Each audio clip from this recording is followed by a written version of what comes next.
Great to be here. I'm Yoav. This is Anna. We're from Funding Circle. I'm product, Anna is engineering. And we'll be happy to talk about our move in Funding Circle to microservices and stream processing using Kafka Streams in Funding Circle and the evolution of our move over the past 2.5 years. So everything started back in 2008 with the crisis when small businesses that wanted to borrow money to grow their businesses and to hire more employees, to purchase inventory, or to rent more place, they went to their banks, asked to borrow money, and they got no for an answer. And sometimes it even took the banks a few months to give them that no. So this is the main pain that Funding Circle was founded to resolve. And Funding Circle was founded in 2010, and with one main goal: to help small businesses grow by borrowing efficiently while bringing transparency and fairness to the lending industry, to the small business lending industry. Today, Funding Circle, we operate in 4 marketplaces. We're in 4 markets. We're in the US, UK, Germany, and the Netherlands. We have over 800 employees, out of which 250 are product and engineering. So what is Funding Circle? Funding Circle is basically a lending platform that matches borrowers that want to borrow to grow their business with investors that want to diversify their portfolio and achieve higher and gain higher coupon or higher interest than using the bank deposits and basically depositing money into the bank accounts. So borrowers apply to get up to $500 of loans with our platform. Funding Circle assess and rate the risk of each loan application, and basically we match these loan applications with investors that either lend the entire amount to that borrower or a fraction of that amount to that borrower. And just a second. Okay. From that point onwards, we facilitate the transfer of money from investors to borrowers. And then we facilitate the servicing of the loan. Basically, it's collecting the monthly repayments and distributing them back to investors. Now, in addition to matching between investors and borrowers and the ability to facilitate the transfer of money, we also need to use a lot of data to build our risk models and basically to leverage our data to provide very consistent and accurate reporting to investors that sometimes have big portfolios with us. And in Funding Circle, we have over 70,000 investors worldwide in these markets that we operate, from retail investors like us up to institutional investors like insurance companies, banks, and even governments. And to date, more than $5 billion of loans were originated on our platform. And basically, we helped more than 40,000 businesses to grow by borrowing on our platform. Now, as probably most of you know, every company at the startup phase builds software and application mostly to enable the business to even exist. And a common sentence would be, okay, when we reach this 1 millionth transaction, we'll deal with that. But over time, you realize that the patches that we all build over time eventually turn into either a big monolith or several services that introducing any change into any of them or building new features become quite a headache. And sometimes it's becoming such a headache that you can already see the point in which you cannot grow anymore and you cannot introduce any changes to your system. So at Funding Circle, we're lucky enough to be able to identify this point well in advance. And we're even luckier to have enough liquidity and vision to slow down the horses and to decide on rebuilding our entire architecture and basically building it this time in a way that will enable us to scale. So when we came to do that, we had several product goals, strategic and product goals that we wanted to achieve. The first one was to be able to have a predictable delivery. We wanted to be able to build new feature in a reasonable time and also to be able to predict that so that we can really trust our systems and grow. We wanted to make sure that our systems enable us to scale both from capacity perspective as well as from performance perspective. We wanted to make sure that we are able to replicate our capabilities to other geographies and to leverage the economies of scale while doing so. And last but not least, we wanted to make sure that we have great market insight from our data. And we can gain a lot of intelligence and basically have a data model that is fit for purpose. Okay, so when we came to do that, we realized that basically all of our platform is not about our applications, but it's about the data that flows between our different domains. So we realized that using domain-driven design was very beneficial for us. It's not the core of this presentation, so I will not talk about this a lot, but you can ask me offline if anyone is interested. But basically, here you can see a significant part of our marketplace and the different domains that we have. We have a domain around our ability to process repayments coming from borrowers and distribute them to investors. We have a domain around money movements, all of our interactions with the bank, collecting money, distributing money, getting reporting. And the most important thing are not the applications themselves or the services themselves. The most important thing is the data that flows between these domains. And as long as, like Kobe mentioned, as long as the data contracts are fixed, as long as we know what the inputs are and the outputs are, we can really decouple our different domains. We can still localize to different geographies within each domain. But across domains, we know exactly where the boundaries are and what are the expected inputs and outputs. So when we came to think of all these data-driven model, we realized that basically it enabled us to move from this synchronic world to an asynchronic distributed world centered around Kafka as the main log.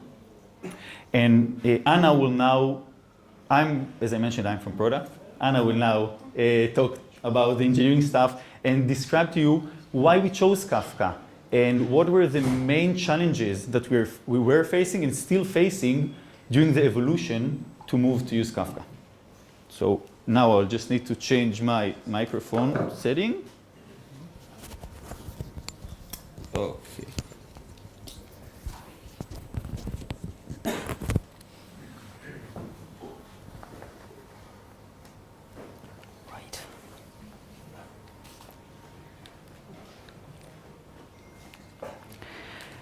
So 2.5 years ago, in Funding Circle, we realized that we need to build a new platform. And there were a few architectural principles that we had in mind, thinking about the new architecture of the new platform. Immutability is one of them. So accountants do not use erasers or they end up in jail. This is I'm stating Pat Helland, who is an architect in Salesforce. So we need to capture every event, every factor that's happening in our system. In a highly regulated system highly regulated environment that we are operating, it's crucial. We need to write and to keep every event without modifying it so that we can be ready for auditing, we can trace everything that happened, we can debug, we can recover from disaster, and we use this as the data for decision making. So the next principle that we had in mind is data-centric system. We realized that Funding Circle is about data. We need to collect everything, every single piece of data for further analysis, for auditability, for traceability. And the business makes decisions based on the data that we collect. For example, we collect credit data of our customers, of borrowers, investors, and we build credit models based on this. We want a system that will be scalable, will be easily scalable. As you have mentioned, we as a business, we might want to deploy to a new geography, and we want to make it easily. We want to deploy to scale in different products, and again, we want to do it easily. And we want a system that is available most of the time. That if one part of the system crashes for one of the reasons, all the rest is operating. And we want a system where if something happens, we're going to be the first one, we engineer, we're going to be the first ones to know, and we'll fix it fast. We don't want our customers to call us and to say that something is wrong. And we want a system that is maintainable in 3, 5, 7 years' time. It's easy to write a system that's maintainable right now when it's fresh, when it's greenfield. But what happens with a system when you need to debug, to patch in 3 and 5 years' time? So these are the principles that we had in time. These were our technical goals, but we thought about the architecture. And the new platform stack looks like this. So first of all, Kafka, we are using it as a system of record. And we use it, we record all the events, everything that is happening to Kafka to a single log. We are using Kafka Streams as a client-side library to build processing microservices. We are using Kafka Connect to integrate into migrate data from the legacy service-oriented applications. We're using materialized views to have a snapshot of data from Kafka topics for further processing and for reporting. It's easier to query data after that from materialized views. We're using our schemas to define a format of the data, to bind a format between multiple services to serialize and to deserialize data. On Kafka Stream, on the next slide, I will tell you about the decision making, how we came to Kafka. It wasn't from the first shot. And on the side of the programming languages, as I mentioned, one of the first principles was immutability, right? So if we're thinking about immutability, then functional languages would be one of the natural choices. So there were a couple of functional languages back then, and they still exist. Some of them are more pragmatic, some of them are less pragmatic, some of them are academic, like Haskell, and there were a few of them. And we think there is an advantage of using JVM-based language because it brings with itself all the richness of the years of experience of JVM build a platform. So Clojure, probably Scala, and we decided to go with Clojure. It's a simple language, it's simple to program in it. It has built-in capabilities for stream processing, and it was a natural fit for us with Kafka as a JVM-based language. And on the UI side, if we've chosen Clojure for backend, Clojure script, which is a compiler that compiles Clojure to JavaScript, would be a natural fit for us as well. Yes. So on the evolution of implementation of streaming processes libraries. When we started back then, Kafka Stream didn't exist yet, and we started to experiment with an in-house library that was written in Clojure, or we call it in Funny Circle tube lines. And at the same time, a little bit later, we started experimenting with Apache Kafka. So both of them provide less functionality that a Kafka Stream has. So when Kafka Streams was launched, we realized that all the capabilities that Kafka Stream has, like windowing, stateless and stateful management of application, per records stream processing, we realized that this is the solution that we should go. We have a couple of applications that are implemented with the in-house and Apache Kafka libraries that are running in production, so it can work. But all our new microservices that use Kafka, we are implementing with Kafka Streams. And we also had, we tried to use Kafka and Ruby as well. So we wrote a Ruby library for publishing and subscribing and consuming messages. And it was natural for us because Funding Circle, when we started the migration project, most of the developers were Ruby developers. So it's natural to start to try with a tool that you are familiar with. But everything that we go forward, we are doing with a Kafka enclosure. So where are we after 2.5 years of going with implementing new architecture? We decided to go with gradual migrations. It means that we are not doing the one big bang where we just rewrite everything and deploy everything in production. We're doing it application by application, feature by feature, functionality by functionality. And after 2.5 years, we now have a couple of applications that are running in production with a new tech stack. And there will be a couple of showcases that I will demonstrate to you during the slides. But I can tell you that we have applications that run in production using this tech stack and where Kafka is a system of record. So one of the solutions that we provided and that is running in production is the use of a single materialized views opposed to a call to multiple HTTP services. So if you recall from your presentation, your slides, there was multiple services architecture where all the applications were talking to each other. So the result was the graph on my right, your left. On your left, where you can see that when the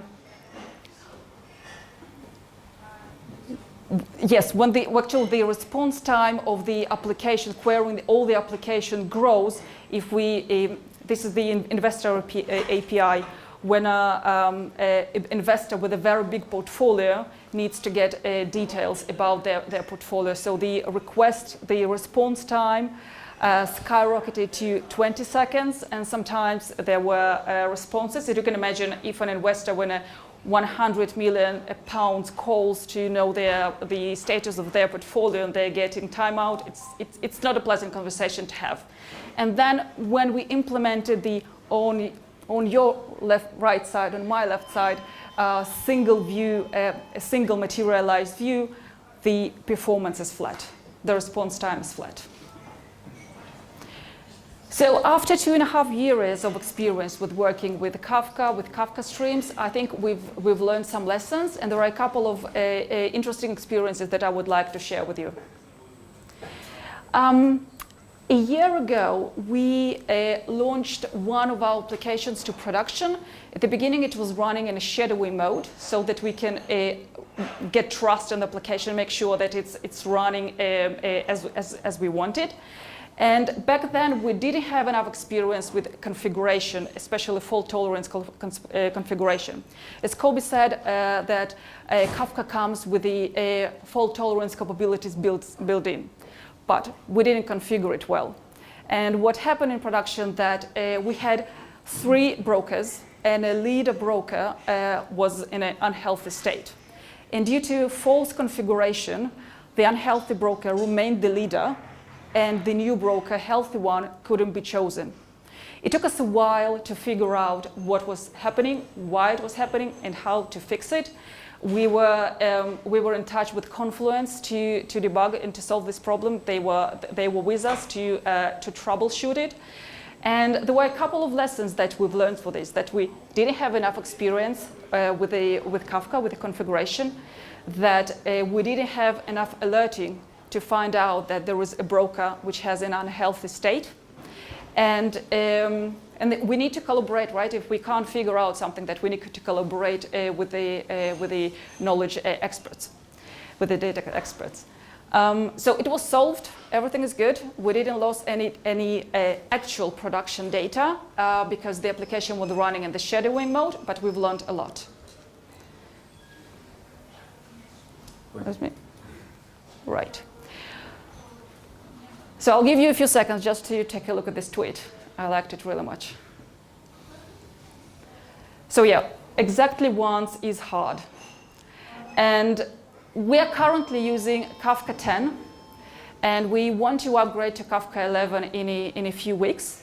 And in Kafka 10, you didn't have all the exactly once capabilities. And it brings me to the point that when a company decides to go with a cutting-edge technology, it means that you will not have all the capabilities and all the features straight away. You will need to upgrade. And then we started with Kafka with a Kafka 8. It didn't have the security features, for example, as well, that came to with Kafka 9. So now we want to upgrade to Kafka 11 to get exactly one semantics guarantee. But we still, as I said, we still have application productions. And if I want to transfer money to Yoav, £2,000, I want it to happen only once and not twice. So how do we solve it? So we did an application solution. So what we did, we used a Postgres database where we put all the messages inside Postgres in one table. And the messages have the IDs, and these are the keys. Right? And if you need to insert further more messages, and you can't insert because this message already exists, so it's solved. But this solution is not something that is scalable. It's not something that we want to keep on doing. We prefer something that is out of the box with the Kafka 11, because this is what on the first place was the decision not to go with the solution with the service-oriented architecture where we need to use database. It's not scalable. It's going to be a bottleneck at some stage. So our solution is to upgrade to Kafka 11 and to have it out of the box. Another problem that we faced a couple of months ago in development environments is that we had an application where we had two streams of data. Imagine one stream, one topic that brings you data for principal to return to investors, and the other one, the interest that borrowers are paying and needs to be distributed to investors as well. So what we were doing, we were collecting all the data and joining them in 2 weeks' time. So this is windowed join. And the way that, what happened is that during these 2 weeks' time, we released a new version of software, which also included an update to the topology of Kafka. So if you imagine the topology of Kafka, it's a graph which has a source nodes on the top, and it has the nodes in the middle. So the way that the topology was built, that the topics that we joined on were in the middle. They were not in the source. And what happened that during the upgrade, the topics that the topology was updated up the stream. And the way that the naming of the topics is implemented, that it has a sequential number that changes with the topic if the topic changes. So what happened is that during this period, that joins failed. And the result, we couldn't calculate, in the example that I gave, we couldn't calculate the returns that we need to give to our investors because principal and interest didn't match. So it took us a while as well to figure out what the issue was, because it is such a new technology, and as Kobe said, it's new. Not a lot of companies are using Kafka Stream, and Clojure. This whole stack, it's a new cutting edge technology. There were not enough information to get us to figure it out how it should work. So currently, there is a Jira ticket logged with Confluent, and the solution of providing an API for naming internal streams. It will be included in one of the future releases. Meanwhile, we'll figure out a workaround not to use joined windows. Maybe it's not the best one if we need to, or reset internal state and then reset the offset and start all over again. Another issue, challenge that we are currently having, it's more about the efficiency of working. So there are two common things between 8 teams that work on these technology stacks and do different geographical locations. So it's a configuration of topics and how it evolves, and other schemas. It's difficult and still, I think, not efficient the way how we evolve schema changes and how we manage the evolution of topologies as well. It's somewhat a manual process. It somehow a little bit relies on the memory of the engineers. I think we're still not very efficient on this. And as we are hiring, there will be more than 8 teams working on this, on the evolving of schemas, evolving of topic changes. We're going to need some more efficiency around this. So engineers currently in the teams are thinking how to improve it. So if you have solutions, how to make it efficient, have a word with me after that. And another challenge that the teams are currently facing is around tooling. So as I said, the whole tech stack of Kafka Streams, Closure, it's a very new tech stack. Not a lot of companies use it. And it means that the tooling that in other technologies, it's already given, it's already there. Developers need to invent them as they go. So I would like to see better tooling around testing infrastructure, around monitoring and alerting, and around visualization. So a couple of months ago in our teams, we saw that we have a lot of unit testing. We have tests on the UI side, Selenium tests. But as you know, Selenium tests and the UI tests they are slow. They require the whole ecosystems to be up, and this is not the level of responsiveness that the developers want on their environments. So we lacked integration tests, but since then we made a lot of progress, and we introduced tests that cover the whole topology on the streaming level. So now we have tests that can verify the output given a input on input topics, and then asserting that on output topics you are getting the result what you want. But we still have a lot of work to do on a monitoring. So we want to know on inventory side, how many topics do we have? How many producers and consumers are writing to this topic? Are there any topics like orphan topics? Are there any brokers in unhealthy state? So these are all the questions that we don't have answers yet, only if you go look into the topology, but we want to have tooling around it. Also visualization. As the application grows, as we have more and more microservices, as the topology grow, it's difficult to understand, to grasp in one, to keep in someone's mind, to understand how the topology looks like, what is the flow of the data. And it is useful for developers, it is useful for product function like yours, and it's very useful for onboarding your engineers. I will touch on the engineering side, on people side later, but it's very much related. If we have a good visualization where I can see in any environment, development, UAT, production, how the data flows, how the topology looks like, as it evolves all the time, it will be very easy to onboard new engineers who don't have experience with this tech stack. So this is in progress. Developers are working hard to provide those tools in the future. Next one. Yeah. And security and privacy. So starting from Kafka 9, we are getting authorization, authentication, all the security control lists. But it doesn't come exactly out of the box. We have to configure all the environments, and there might be, we suspect there might be a little bit of breaking code changes that we'll have to tweak our code a little bit to accommodate all the security changes. So currently it's in our roadmap to configure all our systems that we can benefit from security from Kafka 9. But still there are a couple of issues that we need to solve. So first of all, we are encrypting personal data. We are not keeping our personal data on the topics as plain text. What we use HashiCorp Vault to encrypt any personal data.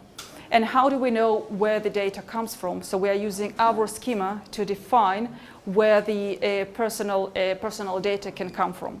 So those fields we encrypt and it's secured. But in the beginning, I said we care about immutability. We want to record everything that we capture. But there is a problem. According to GDPR laws all over the world, there is a right to be forgotten. Any customer can require from any company to be forgotten and not to use their personal data. So, and we can't delete from Kafka, right? Because it's a mutable log. It has everything from the beginning of the time. So there is a technique that our security team is currently working on implementing, which is called crypto shredding. As we store the keys in HashiCorp Vault, we should be able to destroy those keys so that the data is in Kafka, is in the log, but we can't read it, we can't use it.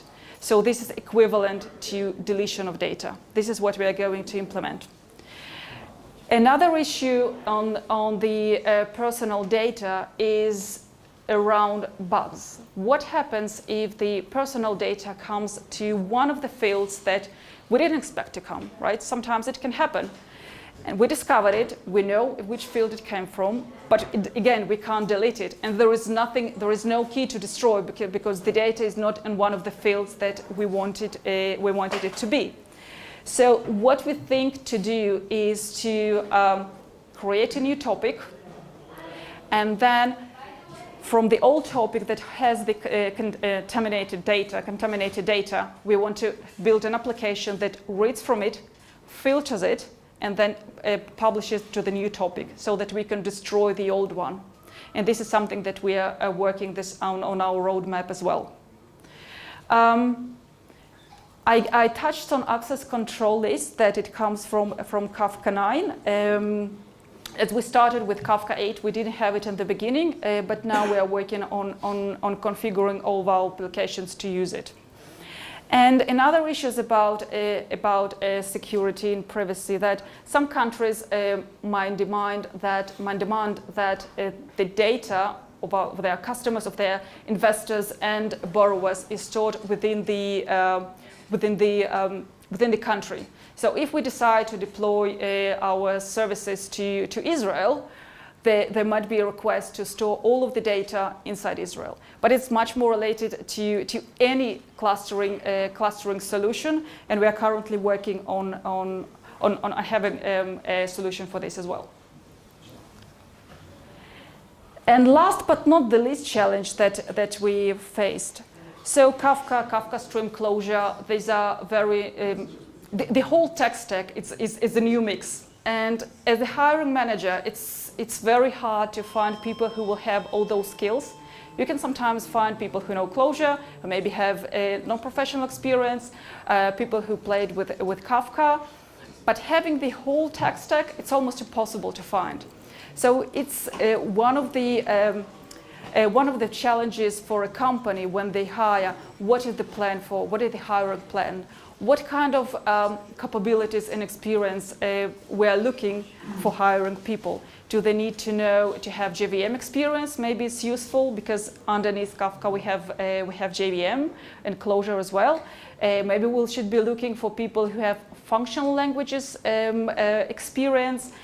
And one has to have in mind, have a very good plan of onboarding engineers, because as they don't have experience with the same technology stack, it will take a while. It will take a little bit of time to onboard. So, but on the other hand, it's an opportunity for engineers who already have this experience to mentor, to coach them, to train them, and to provide them help while they're onboarding. And the learning curve is going to be it's going to be a little bit slow. It takes time to learn all those new technologies at once.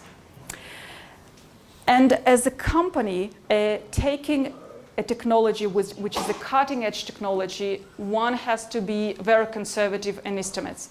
Because as you saw in one of my slides, sometimes you don't have the right solution straight away. Sometimes you will be the first one to look for this solution. There might be mistakes. And this is the nature of R&D. not on the first time you will get the right solution. So one has to be very, very cautious and conservative with estimates. So in summary, after 2.5 years of implementing new architecture with Kafka Stream and Closure, we can already say that it's not a project, it's an architecture. And we can see that in production, the applications that are going live, they have less bugs, they are much more tolerant to failures. And we think that with the new architecture, we're going to build a system that will be much more scalable, maintainable, and available over time. Thank you.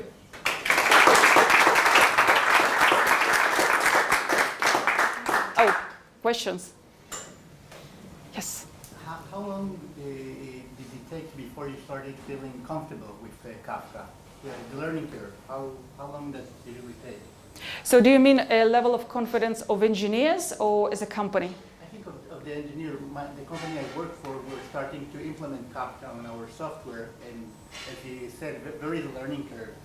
And I just wanted to know, from your experience, how long did it take before you started feeling comfortable developing using Kafka? You mean engineers? Again, engineers. Yeah. So engineers, when we onboard engineers, it depends on their experience. If they have more experience working with distributed systems, usually it's easier. It's also easier to embrace the new technology if someone comes from JVM background, because it's easier to look at the traces and exceptions. And also, it's from the closure side, it is useful if someone has a little bit of functional languages experience. Go ahead. How much data do you transfer each day? You have to remember how much data we transfer each day? So I know in terms of, not the answer that you're looking for, because I know how much money we bring in, take out, and how much transaction we log on a daily basis. I don't know about gigabytes or terabytes or things like this. Yeah. But we can follow up offline. We can follow up after that, okay? Yes? How did you choose the Kafka Streams over other alternative in stream processing? Yeah. Right. So how did we choose a Kafka Stream compared to other libraries? So Kafka Streams, when it was launched, it had a unique set of features like window joined, record per record processing. It had stateful and stateless application management. So these are the functionalities that were useful for us. Do you have any insights about using Kotlin instead rather than Clojure? Do we have any insights on using Kotlin compared to Clojure? So the reasons for choosing Clojure were because it was a JVM-based language, first of all, stream processing capabilities inside, and it's functional languages, yes, and what else? JVM, and I can follow up on the Kotlin if we've considered it before that. Thank you.